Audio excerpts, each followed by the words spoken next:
My name's Russell, and today we are clearing up one of the most tragic confusions between the US and the UK. It honestly broke my heart the first time I learned about this. I felt really betrayed. Recently, I learned that a Milky Way in the UK is not the same as a Milky Way in the US. A Milky Way in the UK is milk chocolate with a nice whipped center, but our Milky Way looks more like this, with a creamy caramel and smooth nougat inside instead. Yeah, nothing alike on the inside. But the story doesn't end there. Turns out we do actually have the UK Milky Way in the US. It's just called Three Musketeers.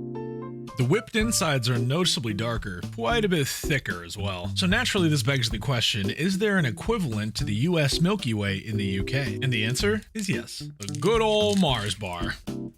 Would you look at that? The Mars bar looking very similar to the Milky Way in the US. But now for the real question. Which ones taste better? The flavor of the whipped center in the UK Milky Way is very subtle. I think it's gentler on your taste buds and overall is a bit smoother of an experience. The whipped center of the Three Musketeers has much more distinctly chocolate flavor, so there's a lot of chocolate on chocolate action going on. I'm not sure I would choose it over the UK Milky Way though, because there's kind of a sour aftertaste that's left behind and probably a lot of other things inside that I don't want to know about. For the US Milky Way and the Mars bar, there is an obvious and clear winner, and that is the Mars bar. Eating the US Milky Way kind of feels like you're being punched in the face, and eating a Mars bar feels like your face is being stroked by the Greek goddess Aphrodite. There's an unmistakable difference in the quality of chocolate used, Mars bar being the better one. But for me, it really came down to the caramel. Now, I'm not a big caramel guy, but as you can see on the Mars bar, the caramel has become quite runny. This feels pretty natural to me. The flavor is also very rich and natural tasting. The caramel of the US Milky Way has held its shape entirely since the last time I bit it, and the flavor is unmistakably manufactured. Like it tastes like some kind of goop that had caramel flavoring added to it. Drop a follow if you want to see more of the UK through the eyes of an American. Thanks for watching.